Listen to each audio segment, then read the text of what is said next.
આજે કાર્તિક માસના કૃષ્ણ પક્ષની પંચમી તિથિ હોવાની સાથે સાથે શ્રી નરોત્તમદાસ ઠાકોરજીનો તિરોભાવ દિવસ પણ છે.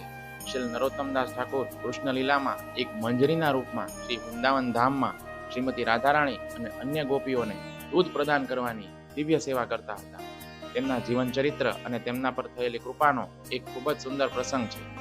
ભગવાન ચૈતન્ય મહાપ્રભુ એમને એવા સમયે યાદ કરી રહ્યા હતા જ્યારે તેમનો જન્મ પણ થયો નહોતો.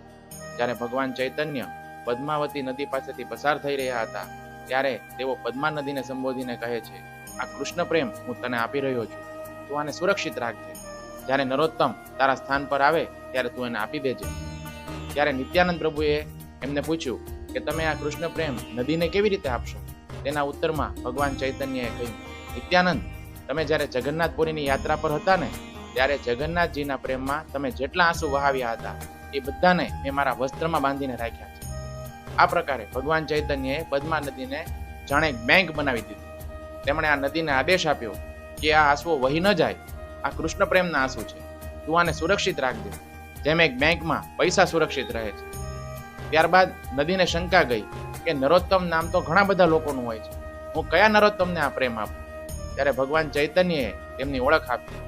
જે સમયે તે નરોત્તમ તારી પાસે આવે ત્યારે તારા જળમાં જેમ ભારે પૂર આવે છે તેવી જ રીતે હૃદયમાં કૃષ્ણ પ્રેમનો ઉભરો આવશે. અને એ ઉભરાને જ્યારે તું સંભાળી ન શકે ત્યારે સમજી લેજે કે આ તે જ વ્યક્તિ છે જેને આ કૃષ્ણ પ્રેમ આપવાનો છે. ભગવાનના આ એવા દિવ્ય કાર્યો છે જેની આપણે કલ્પના પણ નથી કરી શકતા. ભગવદ્ ગીતામાં ભગવાન કહે છે, જન્મ કર્મ ચમે દિવ્યમ, મારા જન્મ અને કર્મ દિવ્ય છે. જ્યારે નરોત્તમદાસ ઠાકુરને આ કૃષ્ણ પ્રેમ પ્રાપ્ત થયો ત્યારે તેમનું શ્યામલ શરીર ગૌર વર્ણનું થઈ ગયું અને તેમનામાંથી કૃષ્ણ પ્રેમ અશ્રુઓના રૂપમાં વહી રહ્યો હતો.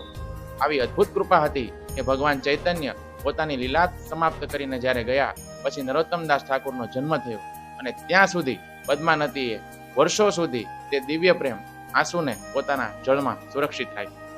હરે કૃષ્ણ.